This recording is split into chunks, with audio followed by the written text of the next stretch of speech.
Butker trying to line this up. Winchester will snap it. Colquitt will hold it.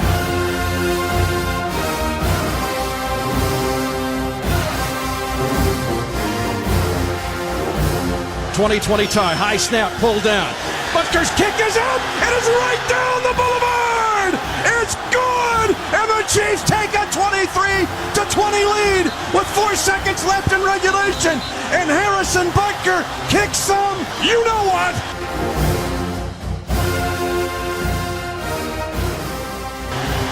Welcome to the Chiefs Kingdom! How's it going, Chiefs Kingdom? You're listening to and watching the Arrowheads Abroad podcast with myself, Brad Simcox, the Arrowheads Abroad Supremo himself, Tom Childs, and backing us up at safety is Dave Barnett. So we're back by popular demand on YouTube, believe it or not. There was some amazing comments that we got from loads of different people, basically saying you have to do this again. So here we are, we're doing it again. So we've got the lads back, and we're going to be talking about the Chiefs Pro Bowl first. We've got loads of other stuff to talk to, but we're going to get the Pro Bowl out of the way first, because it was, for me, it was an absolute dire thing. I don't like watching the Pro Bowl anymore. The mini game is great. The game itself was just pants, basically. I don't know what your thoughts on it. You are exactly right. And before I quickly go on to the Pro Bowl, I want to say thank you to everyone that left us nice comments regarding the show last week, especially with the YouTube stuff. Thank you for being nice about our faces, because you could have been horrible. I mean, especially like maybe about Brad's. But... Yeah. Brad's used to mine. So yeah, that's very true. So I don't think you can ever get used to that. Thank you to everyone that liked it and commented on it and whatnot. So we're doing this again going forth. So yeah, you are going to see more of our lovely faces, which can only be a good thing, I suppose. But yeah, back to the Pro Bowl. Wowzers, what a waste of time that is. In all seriousness, if it wasn't for Patrick Mahomes, how many of us would have watched that game yesterday? Yeah, it was literally like, oh, Mahomes is off the field now. I'm going to stop watching and do pretty much anything else. Exactly. Straight to bed for me. Yeah, it was just awful. Like, I would have loved to have seen the TV ratings in the Kansas City area for that game, because everyone would have checked in to see if Mahomes was starting, and then as soon as he dropped out, it would have just plummeted, I'm sure. The percentage drop must have been huge, because he is now the face of the NFL. Yeah, definitely. He's now the face of the NFL, and the NFL will do anything they can to push him out there. So of course they're they give him a card, didn't they? Well, yeah, of course they give him a card that he didn't even deserve. So here, have a car, Patrick. Yeah. You didn't play particularly well, but here's have a car anyway. Exactly. And he tried some fun stuff. I'm a bit disappointed in the fact that he didn't try a behind the back pass, because I thought he had that in his locker. I genuinely think he does still have that in his locker, and he probably might crack it out for like a meaningful game, like next year's AFC Championship game or something like that. Or the Super Bowl, maybe. Maybe the Super Bowl. But he tried a no-look pass. Smith-Schuster wasn't up to the task. Showed he's not worthy of being on this team. So yeah. Good on Mahomes, but the Pro Bowl's just rubbish. Like, I'm trying not to swear, because we're going now on YouTube and stuff like that, and I don't want to ratings we're and family everything. So but if I could say any word about the Pro Bowl, it would be a 4-letter word beginning with S and ending in T. Yeah, terrible. Really. Yeah. You touched on it briefly a minute ago about the MVP. Mahomes won the Pro Bowl MVP, and really it should have been the sausage. The sausage. Love a sausage. I mean, all right, Tom. Shut up. Family show. Yeah, the After Dark ones another time. Abroad After Dark. After Dark. See Tom After Dark. The sausage was by far the MVP of that game, because he had receiving yards, he was rushing yards, it was just everywhere. It was a menace, wasn't he? And it kind of, I bet Andy Reid was watching that going, do you know what? Sorry, I just had a thing go through my head then. The sausage was a menace, and I was like, the sausage was a menace. After Dark. Brad, keep your menacing sausages away from us. I'm not even going to answer that. You've thrown me off here. You've thrown me off. Andy Reid. Andy Reid, yes. Andy Reid must have thought, do we have this guy on our roster? Because I think I haven't actually remember him. Because that was probably the best game I've seen him play. Outside of the Denver game in week 17. When he became RB1. RB1. Mahomes' debut. Yeah, he was brilliant in that game. And, I actually sat here on this podcast 12 months ago and said about how he should have a bigger role in the offense, but Andy Reid obviously doesn't care what Tom Childs from Leighton Buzzard in the UK thinks for some strange reason. None I don't of us know do. why. No. I was going to say, I don't care. I don't only understand tolerate, why people listen to this. Why do people watch this or listen to this? I don't know. I must be doing something. What are you watching this for? But I'd love to see Sherman more involved. I know everyone's saying, we need to acquire some running backs in the off season, and I'm sure we do. But I would love for Andy Reid to bring back the fullback. Yeah, bring back the fullback. Have him catching out the backfield because the man has got hands. He really has. He never drops passes, and he showed that yesterday. Yeah, he hasn't got really good quick feet because he did catch one when he kind of just stumbled backwards, didn't he? But yeah, no. For me, he should have won that car. And there's a lot of banter going between Mahomes and all the Chiefs players and the Shermanator himself. That he wants to drive of the car at least.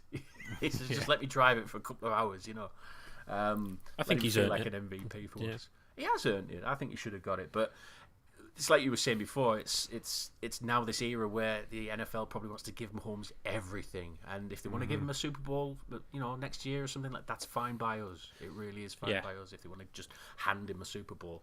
A few fluff calls by the refs might do it. So you're still bitter, aren't you, Brad? He is a little bit, isn't he? Yeah. I'm not bitter. Oh, of course not, mate. No, don't worry about it. No. Who you supporting this weekend, Brad? Anyone but the Patriots. I'm not watching it. The refs. Anyone, yeah. The refs are the Patriots. Ooh. Gosh. Yeah, I think I'm just gonna sit in the corner of the bar and just cry. Make up chants. No, I'll just make up chants. Cry with Tom. tears I think of that's... sadness. It should have been us. I kind of felt like that yesterday when I saw Patrick Mahomes at the Pro Bowl and everything. I thought that should be Tom Brady sat there right now playing in this game. It shouldn't be Pat Mahomes. And yesterday was the first time I felt sad since last Sunday about the game. Like I've kind of got over it pretty quickly, but I think this week's going to be kind of hard seeing all this build up with the Patriots and everything, and he's going to. I'm just not going to watch it. You've just reminded me of something. You've just reminded me of something there. I've just seen that Tom Brady video of him hyping up the crowd at Gillette. We're still here. We're still here. Honestly, man, just let's not sound bitter because they won fair and square, but they're legitimately the most insufferable fan base in the NFL. But I mean, it's just Boston sports fans in general are like the most spoilt fans in like all of American sports. You've got the Celtics, like the most storied franchise in NBA history. You've got the Red Sox, who won the World Series this past season anyway. You've got the Bruins in the NHL, who have won titles recently. Then you got the Patriots, who've won 5 Super Bowls in the last 20 years. Just like an unbelievable amount of success for one city to have. Like, especially in the salary cap era, it's so unusual to have a team be that successful for that long, and they've got four teams in one city that win stuff. 4. It's insane. Nothing bitter about them 4 fingers. It's insane. It's just insane, though. Like, you just don't see it. Like, even but think of like LA and Chicago. They've certainly had success in sports, but not consistently at the same time. Like, you think Boston over the last 20 years, especially, like how good. The thing is though, right? Okay, they're good, right? And we all know about the Patriots being NFL fans and everything like that. But what I can't abide, and this is really what's griping me at the minute, especially this year. What grinds my gears? Really grinds my gears, right? Really rev my engine. Is this underdog thing? This underdog I mean, it's like they're trying to be the most hated fan base in the entire world. Yeah. With this underdog, we're underdogs this time. You've won like how many Super Bowls? How many matches have you eight been straight to? AFC Championship games. It's like, You know what I mean? Lost. I mean, shut up about the underdog thing, please. It's embarrassing more than anything. It's cringeworthy.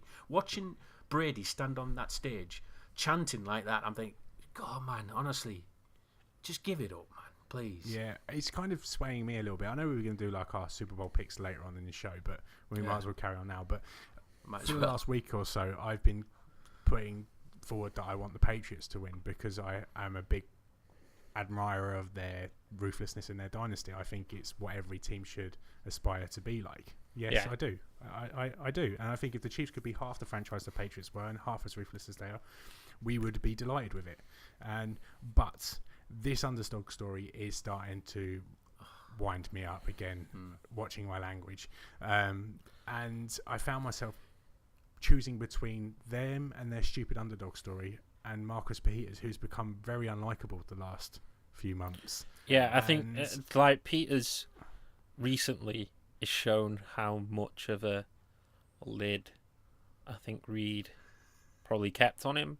Like, because it's just, and Sean McVay's a fantastic coach and a fantastic offensive mind, but it just shows how much respect I think Reed commands from the players in the locker room. That, don't get me wrong, Peters had his moments, but I don't think you ever heard him spouting off in the media like he is now in LA. And there was trash talk on the field, but it was kind of on the field. Once he was off the field, you didn't really hear too much. And now in LA, it seems to have just spiraled out of control completely. It's constant. He was saying it about Peyton, wasn't he? Was it Sean Payton? Was it? Yeah, Gumbo and all of that. What's Gumbo? What is it? It's like it's a thing that's super popular down in like New Orleans, but I wouldn't know exactly. Have a bowl of gumbo. Well, because obviously, like Peters is from Peters is from Oakland, isn't he? Yeah. So obviously I think that's a big thing in New Orleans. So I'm not sure what the deal with it is, but it's weird. Whoever's watching this on YouTube, let us know what gumbo is, because there's 3 British lads here. One kind of has an idea of what it is. I was going to say this is the kind of show that we need, like thinking Ryan or Seth for in it, so they can explain what it is. Yeah. Next week on the Gumbo podcast. Gumbo podcast. What is gumbo? Gumbo, as I call it. Gumbo. No, but back to my picks. I've decided I want the Rams to win now. The underdog story's taken too far. It's annoyed me too much. Tom Brady's annoyed me too much. Julian Edelman's annoyed me too much. Yeah, I'm all in on that. Yeah, I'm even start. That's the thing. It's like I've never respect that Tom Brady's been as successful as he has, but I've never been his biggest fan. But I've always kind of liked Julian Edelman, and I've really soured on Julian Edelman the past week. Definitely. I'm just okay, it's wearing a little bit. We sound so bitter. We sound so bitter. And you do realise that there's a guy that I've obviously taken a keen interest in you of late, Brad, a Patriots fan that seems to be making more videos about you than you do. He's definitely gonna splice this and cut it up and use it next week if they win the Super Bowl. Definitely. I hope he does. Yeah, this guy. God, so bitter. The Chiefs don't win anything. The thing is, he's making more and more videos about it, and I'm just like sat here going, "You're doing all the work for me? Great, just keep it going, just keep going. Promote keep me in the spotlight. Promote me. Look at me. I'm beautiful." So I'm hoping that he does splice all of this. Yeah. I really do. So who's your toothpick for the weekend? I'm saying the Rams win a close one. I'm going the Rams in a blowout. I'm going to be supporting the bar. Yeah, propping it up. Yeah, propping it up. Yeah, like that's for me. I think I might look over my shoulder now and again and just go, who's winning? Another rough in the passer on Tom Brady. Yeah, I think that's what I'm going to be doing on. Hope he survives. Yeah, I'm looking too bitter now. Yeah, I was going to say. I think we should move on. Yeah, I think we should move on before I say something. I'm going a massive rant. Yeah. like you two in the background going, go, stop him. Anyway, we spoke about the Pro Bowl briefly as well and all that kind of thing. But I just one thing that was going around on Twitter recently was D Ford standing offside again. He did move back. He saw and he noticed it. To be fair, in his defence on the Pro Bowl one, do you see how far back the offensive linemen were lining? Like the refs are obviously not going to call any shit, but like the right tackle was definitely behind the centre, so I can sort of forgive him that one because obviously like no refs are going to call illegal formation in the Pro Bowl. Like you could just no see one him cares. Going, oops. But he's just like, yeah, this isn't going to look too good, is it? I should probably back up. Imagine. But everybody had like a still shot of him offside, and it was just like, oh god, I really hope he stepped back. And luckily, I watched the video and he did step back, which is good. He is learning, bless him. The big news, which we were talking about this on the last podcast about who we thought was going to be the big hire for the defensive and coordinator. then like an hour later, it was like, yeah, there you go, there's Steve Spagnuolo. Oh yeah, cheers, thanks. All hard work, 3 hours wasted. Yeah. But we even said on that podcast as well, we were going, do you know what, we'll say it and then something will happen in about an hour's time after we put it out. And sure enough, it happened. So we might have to do that next time for when the Chiefs are in the AFC Championship game and just say, just really go really heavy on the predictions on that. And then be proved wrong totally. But the Steve Spagnuolo, whoever he's called, I don't know too much about him. I know he's very much a different scheme from what you guys were saying before. The mastermind behind the Patriots losing their perfect record. And I like the fact he's a proven Super Bowl winner, which we definitely need. We need somebody on the coaching staff who can do that. But can you see this really drastically changing the Chiefs' defense going forward? Are we going to be losing a lot more players now, or are we going to be keeping quite a lot of them intact? Him and Reed have history. They're familiar with each other. I think dark. They'll get along, which will help. And I think it was one thing we talked about when we were discussing possibilities for the job. Like, he is an awful lot more aggressive than Bob Sutton. That's what I could ever have dreamed of being, basically. Yeah, I want an aggressive offense, an aggressive defense. That is what I want this team to be like. Yeah, he's not going to let up. No, and that's exactly what we need, and it's all we need to do. The more aggressive we are, the more turnovers we get. The Chiefs win games if they get turnovers. The Chiefs got one extra turnover against the Patriots, they would have won that game. Regardless of how many points they concede, turnovers will win the game for the Chiefs. So they have the personnel to do it. Personnel-wise, we might see a little bit of a shake-up, especially on the back end. I don't know if we have the personnel right now to cope in the secondary. We're probably going to need another safety. I'm looking at someone like possibly Landon. Landon Collins, possibly. He's Spagnuolo's guy. He's a former Giant. He had one of his best seasons under Spagnuolo, so that could be something to watch over the off-season. I do think they are going to go out and get a big free agent safety this year, whether it be Thomas or... I'm with Dave on this because I think that was a done deal beforehand. We mentioned it before. Well, I mean, the rumours were that it was a done deal if he hadn't have broken his leg. So I think he'll definitely still want to come, and definitely the Chiefs will probably want to have him as well. Well, I hope so. We have to wait and see what happens with Berry, because we've got 3 guys now in Berry, Houston, and Ford, where the Chiefs have big decisions to make, because if they decide to keep all 3, they're not leaving themselves much wiggle room in regards to Jones, Hill, any free agents they want to sign. So I'll be very surprised if all 3 are on the roster. The only thing with Berry is we don't really save much by cutting or getting rid of Berry. It's like $1.5 million, isn't it? I think, or something like that. It's I think he goes up slightly if it's a post June. Yeah, I think it goes up slightly, but it's still not loads of money that warrants probably cutting him, because if he comes back to the player he was. Yeah, I was going to say, I'd rather give him the benefit of the doubt. I'd imagine it'll be one of Houston or Ford that will be gone, and I would think with the switch to a 4-3 that Ford is probably the more likely to go, because I don't really see it as a What's the saving situation with Houston? fit. Sorry? The thing. What's the saving situation with Houston if he goes? I don't Because know off you the can't top trade of him. my... No. He's untradeable. Let me just see if I can pull up the over-the-cap Don't you numbers. think though, right? Wouldn't you let D Ford go into waivers? He's out of contract. There's no. He's a free agent. he's Unless a we free tag agent. and trade, We have to tag. potentially. That's the But only thing even I could still, see happening. If we tag him, he doesn't have to sign it until like July, or it's like June or July or something. I mean, he doesn't have Realistically- to sign it at all. He could do what Le'Veon Yeah. Bell did if he really Yeah. wanted to. I don't think he will do, but he could do if he really wanted to. But knowing his history of how he's played, and he's only had this one good season, would you actually risk franchise tagging him? Would you actually do that? I mean, that's depends. what's that?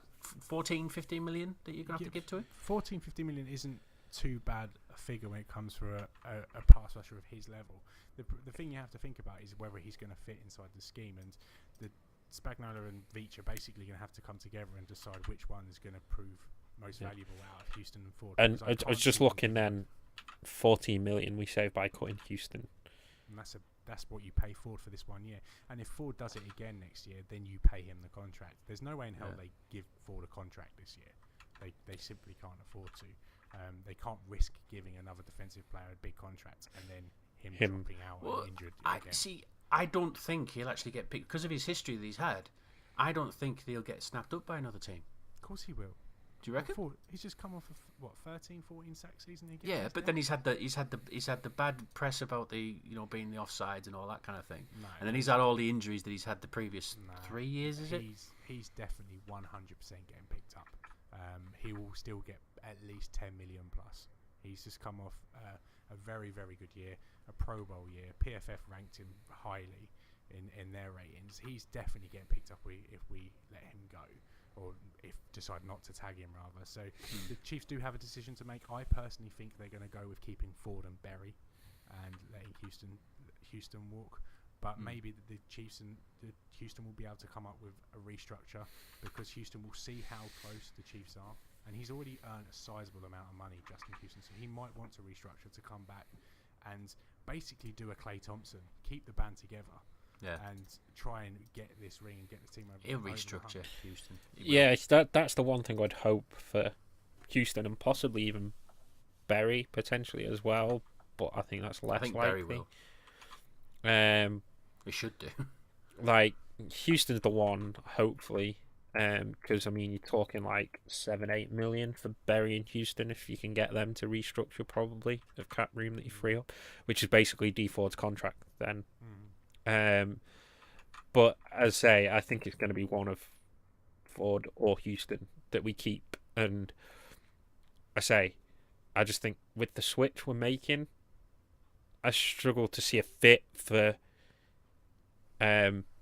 Ford like I can Houston in that defense, but I could be totally wrong. Perhaps Spagnuolo sees it differently, and he wants to keep Ford and get rid of Houston. But yeah, it will. I could certainly see, Houston playing that strong side, strong linebacker position.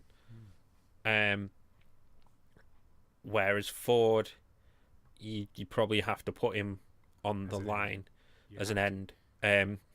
So, yeah, I'm not convinced then if Ford goes as a full time down lineman. Obviously, I know they'll probably they'll mix it up a little bit and show some different fronts at times. But when you're franchise tagging a guy like that, you're wanting that guy to be in every down kind of starter. And he was in college as well. He was a 4-3 end in college for Auburn, and he obviously had a good college career because we ended up taking him with a 23rd pick. But that is a different game. That's college, not the pros. So yeah, there are decisions to be made. I'm glad the Chiefs have made the big one though and fired Bob Sutton and got their guy in early, and then they can now really plan for free agency in the draft. There's been a lot of talk recently, conspiracy theories and things like that about the Chiefs actually planning to get rid of Bob Sutton prior to last year's draft, and that's why they seem to have drafted quite a few 4-3 defensive players. Do you agree that could be something that the Chiefs were planning? Potentially, because obviously Spagnuolo's been available for over a year, so it's like, because that's the thing. The Speaks draft pick makes no sense to me. Well, you said when he was drafted, you said that was a bit of an odd one, didn't you? It's not a fit for what we want. He can't play in space. He's not quick enough, to play in space as an outside linebacker in a 3-4. So, and he's not, big enough and strong to play as a 3-4 5-tech end. So I say that was why it's such a weird pick. So obviously, if this was in the works, then yeah, potentially it makes more sense. But still,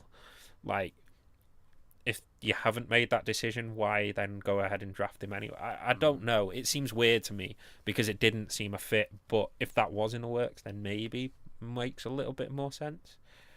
Yeah, it seems very shady though. It doesn't seem doesn't it? Very fair on Bob Sutton. I don't know if Andy Reid's that kind of guy to do that, because he comes across as very loyal. It just seems a bit too convenient and far-fetched for me. I can see why people would think it, but it just doesn't feel like an Andy Reid thing to do. Like a stab in the back kind of thing. In the back of his head, and especially because what happens if he says to Veach, draft these kind of guys for a 4-3 defense. I'm getting Spagnuolo in, but then Bob Sutton all of a sudden lights it up with this 3-4 defense that he's been running, and the Chiefs were a top 10 and we win the Super Bowl. And then what do? Have you wasted a draft because you've got these guys like Speaks in that doesn't fit the system? It just all seems a bit too convenient for me. The thing is, though, the Chiefs have been quite future-proofing themselves in these drafts recently, haven't they? Especially when you think about Mahomes, of course. Well, yeah, but it does seem as though recently in the recent drafts, probably over the last 2-3 years, they have been pretty much on the money about future-proofing themselves. So it could be the case of, well, let's look at the possibility of possibly moving into a 4-3. They might have actually thought of changing to a 4-3 when Sutton was there as well. Maybe they thought he was going to lead the defensive coordinator job with a 4-3 defense, but unlikely. His coordinators don't change their scheme overnight like that. Especially Sutton, who's been around for as long as he has. He's not suddenly gonna, switch what he knows. Yeah, exactly. Run a scheme he's not familiar with. But yeah, I say it will be interesting to see, because obviously you'd think with the switch to the 4-3 now, you were a little light at defensive tackle. You could possibly see Bailey sliding inside a little bit, maybe even Jones. It'll certainly be interesting. They're definitely light up front now. I would expect to see at least one, if not two, draft picks going towards the defensive line. It'll be interesting to see what happens with Hitchens, where Spagnuolo sees him fitting into. Because that's a player he has to make fit. He costs too much money, and we've got him for the next 2 years, so he has to make Anthony Hitchens work for him. Because I don't know if he can play that middle linebacker role in a 4-3, but we'll see.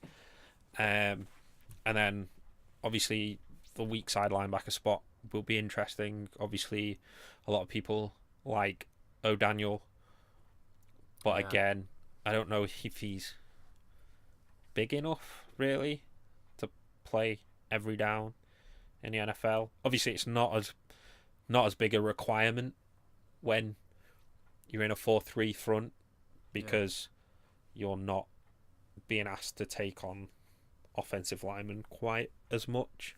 It's more flow, but it'll certainly be interesting to see, because there's certainly a few spots in that front seven where you think, I don't really see an ideal fit, at least. Yeah, I'm actually looking forward to seeing how Passanio fits in with all of this, because he played in a 4-3, didn't he? I think. He's very much an experiment. Connecticut. He really is. I like him though. There's something about him. I don't want to give up on him yet. I'm not a guy. The Passanio pick feels like a bit of a vanity project on John Dorsey's part. All right. Because it was a reach. He didn't need to take him there. He could have taken him 2 or 3 rounds later. And he was very much an experiment coming out. And for me, the experiment has failed. Maybe this switching scheme sees Passanio come out with his long arms and just turn things around. But right now, I don't see it. He didn't see the field much at all this year. And there's if you can't see the field in Bob Sutton's defense, then how are you going to see the field elsewhere? This might be a good change for everyone then, because if they've got a new defensive coordinator, it might be that Passanio's like, right, I can really kind of impress now. And I just think like the Chiefs threw so many guys at the D this year. Like, so many guys got opportunities, but he didn't. Yeah, that says a lot for me. Yeah, I was going to say Speaks got more of a look in as a rookie than Passanio did in his third year. Yeah. I think the Tano Passanio thing is over, and I think come March he's not going to be on the roster. Oh, don't say that. Don't say that. Wrong. I think they might give him one more year just because he's not really. Light him up. Well, he's not really costing a lot, so I don't think there's a massive harm in keeping him one more year. But this will probably be a third year is usually the make or break. Like if you don't perform third year, then you're gone basically, because you're not hurting yourself by cutting him after year 3. Mm-hmm. Tom, I understand you've been asking a lot of the people on social media questions and things like that you're going to pose to us. Well, I thought I'd let you off the hook tonight, Brad. Oh, were you going to do that then? I had a Brad versus Dave planned. Oh, no. I know how much they upset you. They do upset me. You always cry to me afterwards. You always, Tom, why do you do that to me? And it's you've cruel. done it to yourself. It's cruel. You've done it to yourself. You need to know a bit more to get by in Brad versus Dave. So I've gone away from it. So we're going to do 90 seconds or so, however long I decide to go for. And how many questions can we answer in 90 seconds? So I've asked the guys on Twitter for their questions, football or non-football related. And you two have to answer it, then I will answer it myself. Okay. No dilly-dallying, whatever. Dilly-dallying. As soon as I answer the question, I need the first thing to come into your head. Okay? So I'm more looking at you, Dave. Literally looking at you, because I don't know if you know that this podcast is actually on YouTube and you can watch it these days. Oh gosh. Pressure. So I want answers quickly, okay? Right. You can answer what you would do with this one, Dave. Brad? Is Dave going first? Celebration. No, you can go first, Brad. Celebration you use in this week's Fan Bowl. Tony Gonzalez's dunk over the goalpost. There's no goalpost, but I'll imagine there's one there. Dave, if you were playing. I as a Chiefs fan, I like the bow and arrow celebration. It's cool. Nice. I would throw in like a Kelsey dance or something like that, or do that really good Heisman pose that you've seen me do before. You've always used that. Yeah, you've always used that one. Quickly, what position do we take in with our first pick this year in the draft? Cornerback. Linebacker. I'd say linebacker too. Is Batman a hero? Yes. Yes, I agree.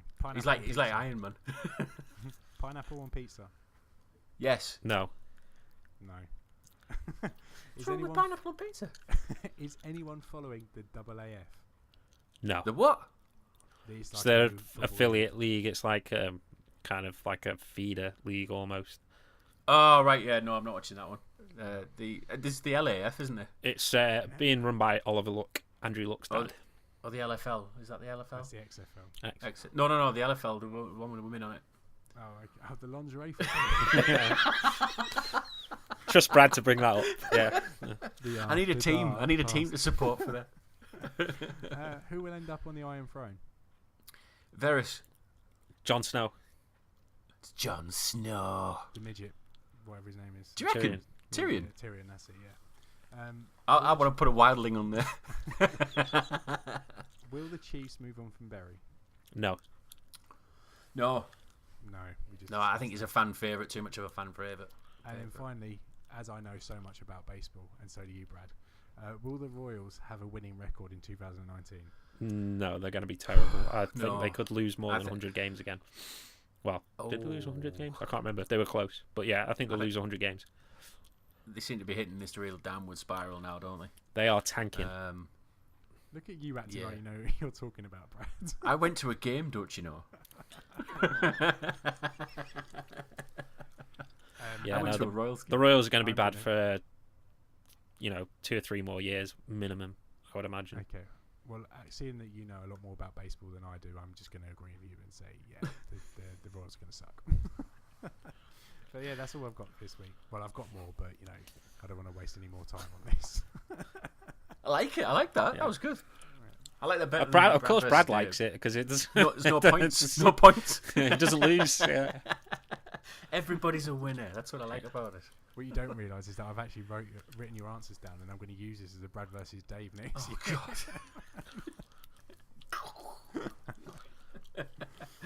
God. All right then. I want to ask you what you're doing for the Super Bowl. I know. Me and Tom are going to London, aren't we? Fanball. But yeah, fanball. Yeah, we're going to try and take on the. We've got the Jets coming this year, haven't we? Jets fans. It's a 3-way. Try and take our title away from us. Triple threat. Yeah. So I don't know how we're going to play that, but it's what tables, ladders, and chairs. might be rock paper scissors at the end of it. I don't know. But yeah, so the Jets are coming into town to try and take our title away from us. The Packers will probably treat this game like it's an actual Super Bowl as well, and have all sorts of players dreamt up. But we'll just wing it again, won't we? Yeah, absolutely. I've heard that they've got playbooks. Have they? This year it's going to be do what we did last year. Everyone go. Every play. Just run. Everyone go. I was going to say, get open on 3. Yeah, pretty much. Verticals. Go. But no, in all seriousness, if anyone wants to come down and play with the Arrowheads Abroad crew, just come down. There's a few of us. We've got about 10, 11 players at the moment, so just come down. If Brad can play, you can. Pretty much. I got an interception last year. Thank you. Oh, well done, Brad. Well done. Is that like a Make-A-Wish thing or something, or what? The Make-A-Wish Foundation. Make Brad's dream come true. Yeah. What are you doing, Dave? What are you going to be doing? Are you going to be watching the game at least? Yeah, we have our Titans Super Bowl party every year at Beer Keller in Manchester. So if anyone's in Manchester, feel free to come down. Yeah, so I shall be attending that again. Excellent. Go Rams. Very nice. Go Rams. Go Rams. All right, what's the Super Bowl prediction then? Rams 38, Patriots 24. Rams 31. No, sod it. Rams 37, Patriots 31. The Rams win it on a coin flip, and Tom Brady finally loses heads or tails. Is that what you're praying for? Yeah. Yeah. I'm going Rams 24, Patriots 14. We're not bitter though at all. No. The one score we can guarantee it not being is Rams 24, Patriots 14, because Brad predicted it. Yeah, exactly. Yeah. So it's going to be like 50 burgers all around, isn't it? Yeah, pretty much. It's going to be high scoring. I'm feeling it. You reckon? Yeah. I think. Okay, who's going to be the MVP, the Super Bowl? It's Jared Goff, innit? It's always the QB usually. Yeah. CJ Anderson. Really? Didn't expect that. I'm going Todd Gurley. Okay. If he's I healthy. think he's going to run all over them. If he's healthy. If he's healthy. He'll do it. He'll be fine. Throw him on. Be Sure. fine. Yeah. No, it's fine. He's not gonna miss a Super Bowl, is he? Come on. I'm not saying he's going to miss it, but If you're only listening to this show and not watching it on YouTube, Brad's face when Dave said that was an absolute picture, and I encourage you just to go and check out. it's like it insulted his firstborn child or something. He was like, it's definitely worth. how very dare you? Anyways, boys, should we wrap this up? I think we should. Wrap Yeah. it up. Yeah, let's wrap it up. Oh man, where am I at on this? Right, that's it for this week's podcast. Let us know what you're doing for the Super Bowl. Are you going to be doing it? Don't be waving again. You did that last time. Are you going to be? Are you actually going to the game? That's the thing. I'd love to know if anybody's actually going to the game. And are you hosting a party or going to a pub or something like that, or just hanging out with mates, that kind of thing? Contact us with your comments about all of that and everything we spoke about, and everything we've discussed on the Facebook page or on Twitter page at KCChiefs_UK. Links down below, probably. Right, so you're getting me pointing down here that nothing's going to appear. Maybe It's going to appear up here. Possibly, it could be there. It could be there. It could be anywhere. Magic. Right. Well, from one kingdom to another. We'll speak to you again soon.